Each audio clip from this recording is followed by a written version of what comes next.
much. Now, our next speaker, Alistair Hart, is the Technical Sales Support Officer and, in his own words, evangelist for Mapped, a low barrier to entry Android mobile GIS app that breaks away from the traditional dependency on pre-existing desktop packages.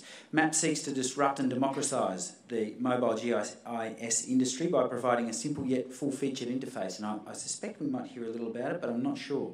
A little bit. Look, most recently, Alistair did own a geospatial consulting company. He managed the Spatial Information Profit Centre owned by a local government and led the spatial response to 2 severe tropical cyclones in far north Queensland. And most recently, with the support of his employer Takor Group, Alistair was involved in the digital humanitarianism response to the Nepal earthquake, volunteering his time with Standby Task Force to help compile and geolocate urgent needs requests, offers of assistance and relevant humanitarian infrastructure in Nepal. So he's not all bad. If you were here last night, I'd like to introduce him as Alistair Hasselhoff, but I won't. Ladies and gentlemen, would you please welcome Alistair Hart? Thanks very much. So, in my attempt to continue to disrupt and break away from some of the usual dependencies in this technological industry in which we work, I'm going to try and present from the other side of the stage, at least for a bit. So, is this working? Yeah, cool. So, 3.15 billion people across the world have now got access to the internet. So 43% of the world's population can hop online at any time. Over 50% of the world's population have got mobile phone accounts, and over 2 billion people are now enabled with smartphones. Mobile tablets are on the rise, and in fact, shipments of mobile tablets almost equal the shipments of PCs at this point. And all of that heralds an unparalleled era of connectivity for humankind. In fact, it's kind of ironic. I whack up a cable, it should be like a Wi-Fi symbol, right?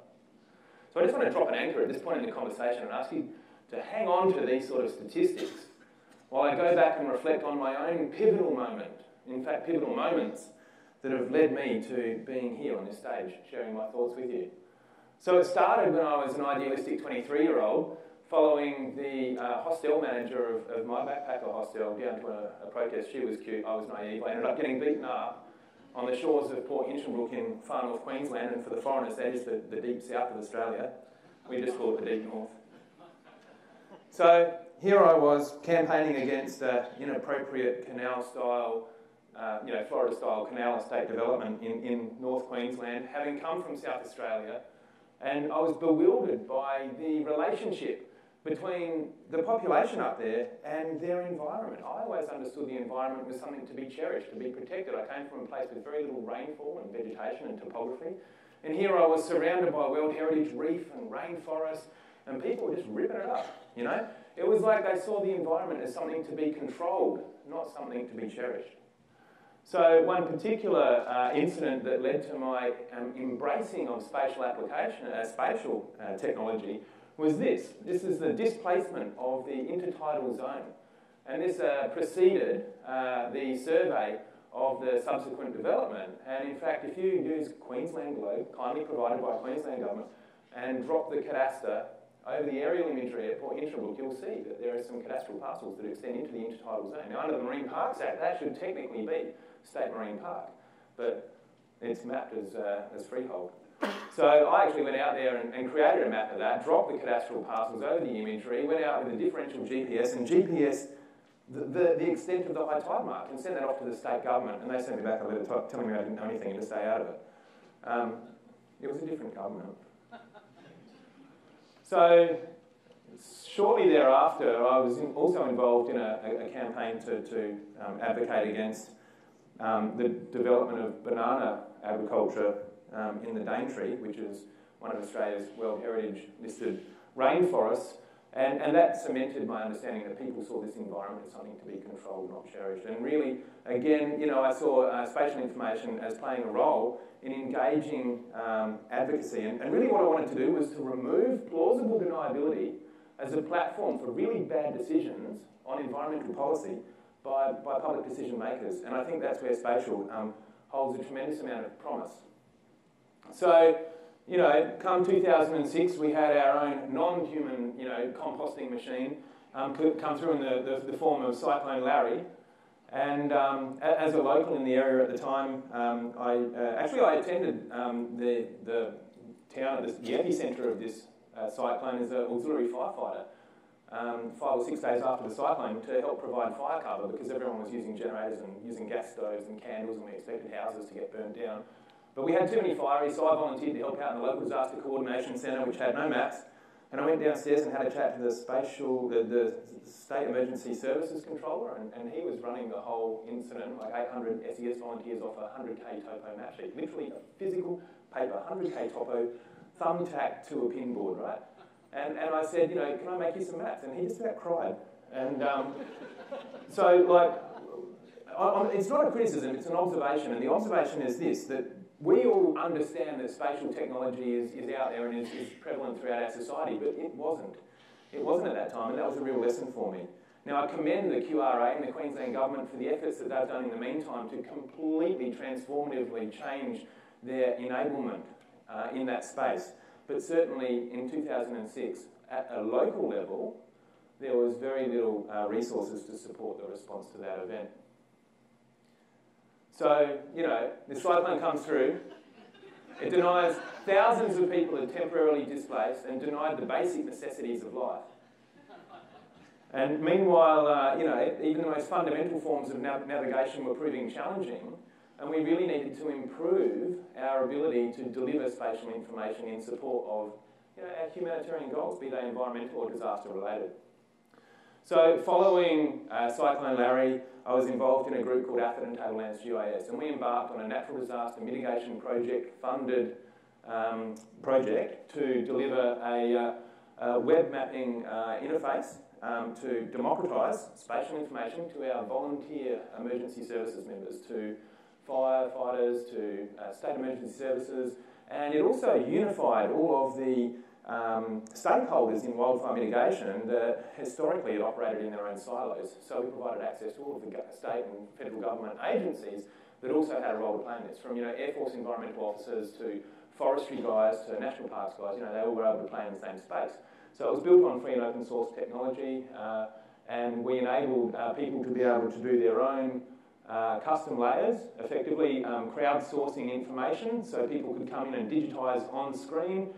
They could upload GPXs. Once they were on there, they could assign it to a particular category of data and use PHP forms to provide normalised attribution to that. And that was a success for a while, but I learned a massive lesson in building maintenance costs into projects, not just capital startup costs, because, you know, about 12 months ago, 18 months ago, Google rewrote their API and we had no money to rewrite the website, so that's gone, yeah. So there's a lesson there for all the young people that are out there. So anyway, 5 years after Cyclone Larry, Cyclone Yassi came along.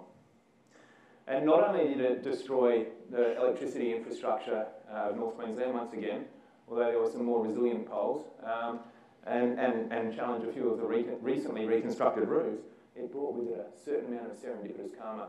So this is a photo of the canal estate that I was campaigning against 17 years prior. So the first I saw of this was when I returned from the local disaster coordination centre and high-fived my wife in the kitchen of our neighbour, and he promptly booted us out because it turned out he was best mates with the developer, and, you know, and neighbourly relationships not the same. But I'm really pleased to say, and I guess I said it before, that the Queensland Government's really stepped up on, you know, their capabilities. They're doing amazing stuff these days with regards to spatial information and enabling disaster response. So, and certainly at a local level, we also saw a more professional and reasoned response. But really, you know, the key message here is that agencies, both remotely and locally, were delivering much more enabling technology. So this is in fact a tool that was developed to assist the local government with equipping their disaster reconstruction projects. They had 1,250 projects with $150 million. They had a short period of time to manage all that, and the project manager was tearing his hair out. And so they came to Atherton Tablelands GIS and said, can you help us? I've got one guy with 40,000 photos in his desk drawer. I've got another guy running an Excel spreadsheet, and I've got another guy over here with all the project acquittals documentation. I come in on a Sunday afternoon, I want to sort stuff out for the week ahead, and I've got no idea how I can do that. And it's a massive corporate risk for our little council. So again, using open source software, we pulled together a solution that enabled all these people with spatial information. And really, it's not rocket science, but they just needed people to do that. And sometimes they can't see what they need. So again, like Peter Beattie said yesterday, it's about us connecting with the people that are making these decisions. So the next pivotal moment in my life was when I met this madman. I don't know how many of you know him, Dr. Clarence Tan from Singularity University. A couple of people in the audience putting their hands up. So Dr. Tan joined me remotely for a GIS little loving thing that I did on augmented reality up in far north Queensland. But he also shared with me for the first time the true power of scalable digital technology, massively scalable digital technology. And he did that by explaining the role of Singularity University, which seeks to apply exponential technology to resolve some of the humanity's grand challenges around food, health and the environment and a few other noble causes. Well, the next pivotal moment in my life involves this crazy man here. I don't know how many of you know him, Dr. Forsman, who was kind enough to bring forward his emigration to Australia, much to the chagrin of his beautiful wife Joyce, to join us up in Queensland for our shameless rip-off of TED called Ideas After Dark. So we even had red letters, but our budget meant that we had to have little red letters, not big ones. But it was pretty cool, it was a pretty authentic sort of a rip-off. And I was fortunate enough to have Tim hang around for a couple of days and we were able to share our passion on spatial information and applying it for good, particularly in the context of the environment. And the combination of the understandings that I got from both Tim and Clarence led me to put in an application last year for the Graduate Studies program at Singularity University. Now, that is basically a 10-week hothouse on exponential technology. So you go there and you get exposed to more information than you do in an MBA, and you do it all in 10 weeks. So whilst I was selected as a finalist, sadly my idea wasn't embraced as the chosen one. So a girl that was part of a multinational postgraduate project to plant 1 billion trees a year using drones, which had a high spatial component, actually took out that scholarship. So it was a pretty big ask to pick up that opportunity. They only allow 80 people a year into that program and only 20 of those are scholarship funded. So I was pretty happy to get as far as I did. But the notion of my idea that I took to them, and the qualification had to be that your idea had to contribute to the resolution of one of these grand challenges of humanity, and it had to impact on 1 billion people within 10 years. And that was just that hurt my brain to really think about that. But what I tried to do was combine, I saw the power of the globe in a browser, the classical Google Earth, or these days we're talking about cesium, right?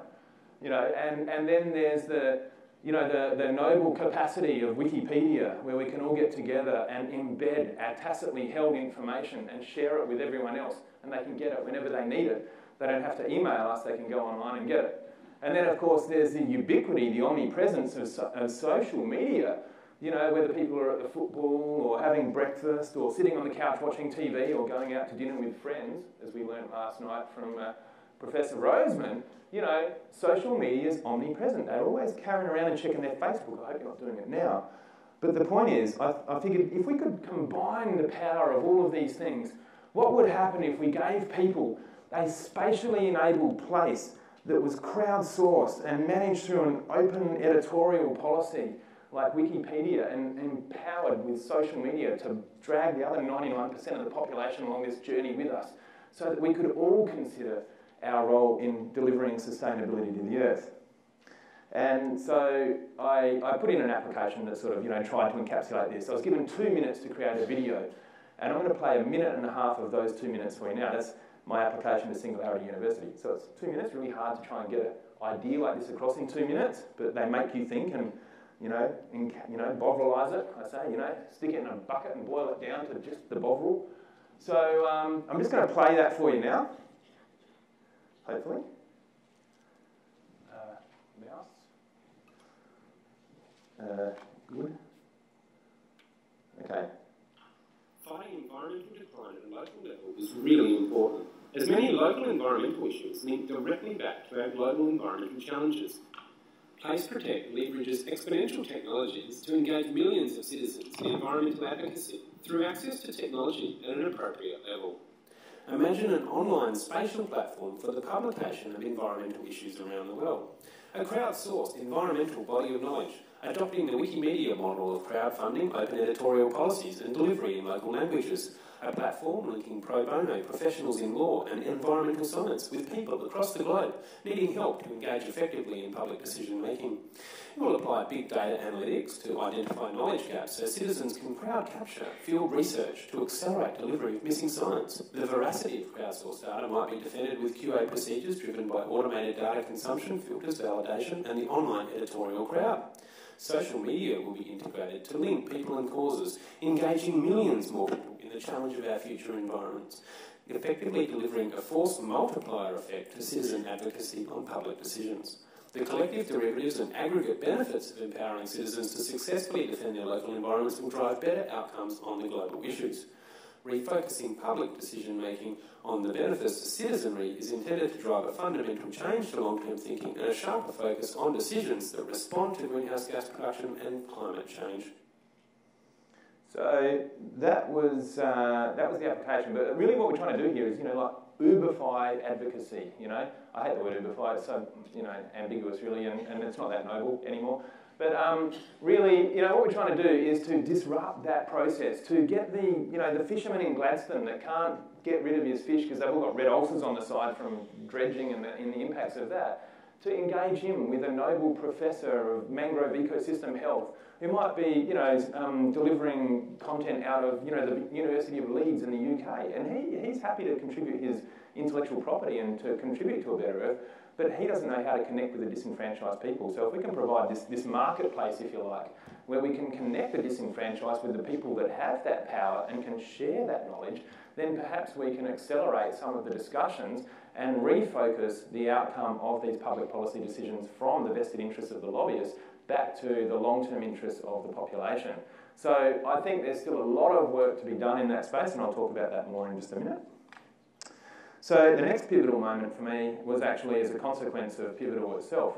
Having a look at some of the other participants that are involved in this, I tripped over Patrick Meyer and was fascinated with what he'd done based on my experiences with disaster management in far north Queensland.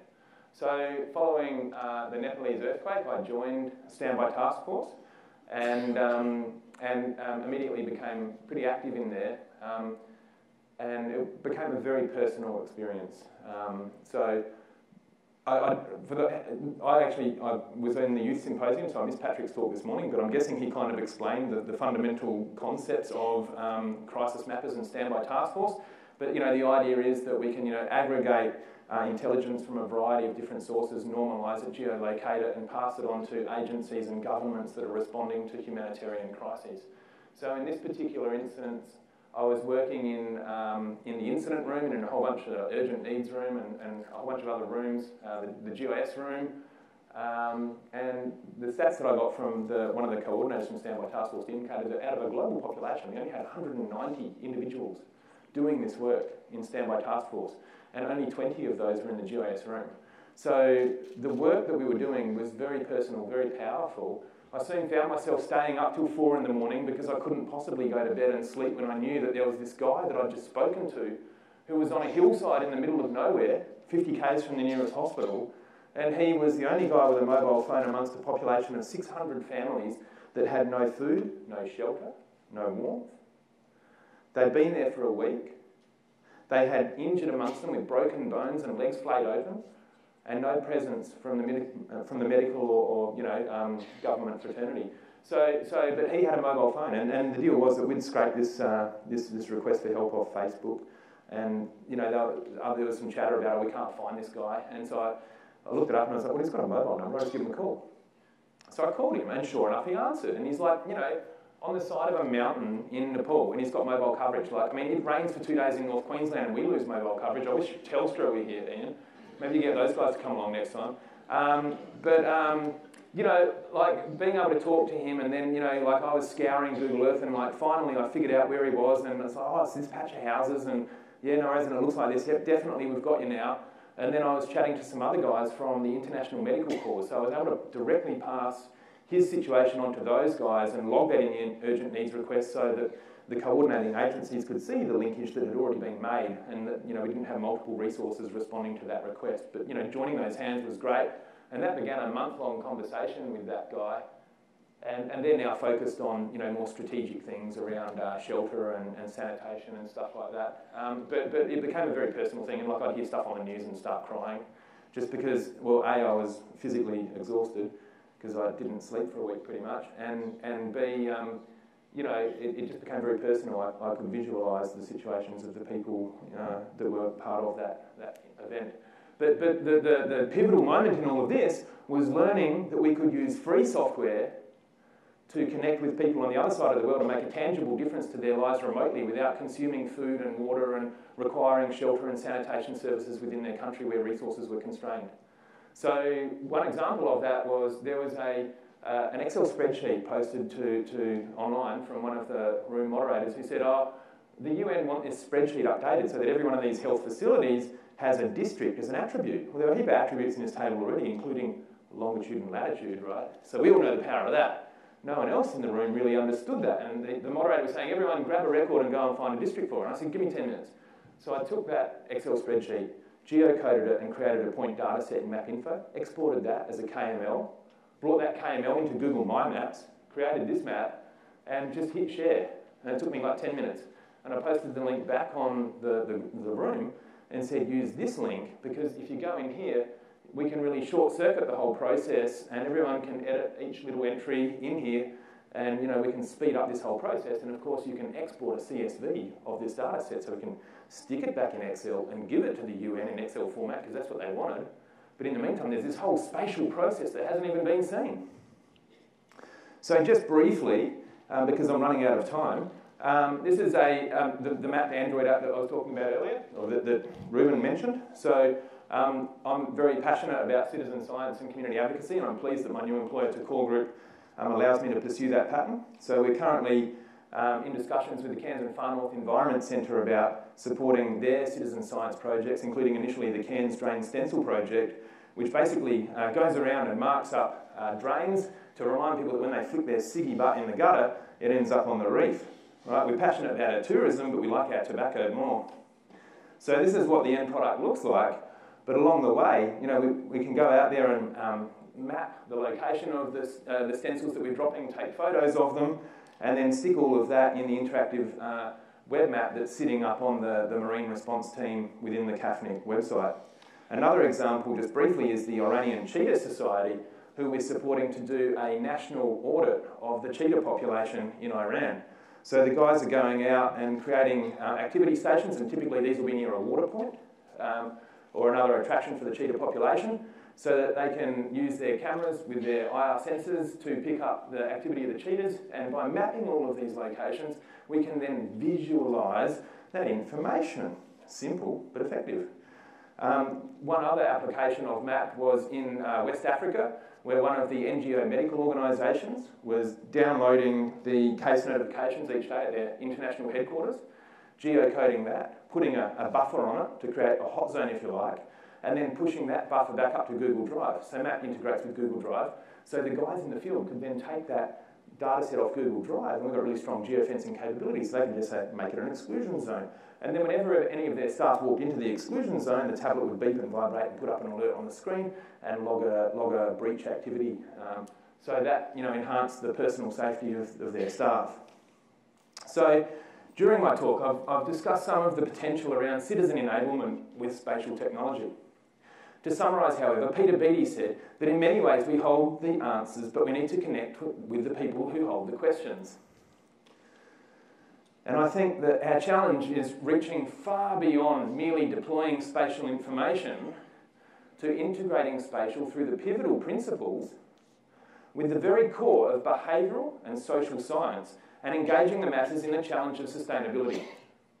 We need to make the right choice the easy choice, effectively. And I ask you, what is your contribution going to be to this pivotal moment in the Earth's future?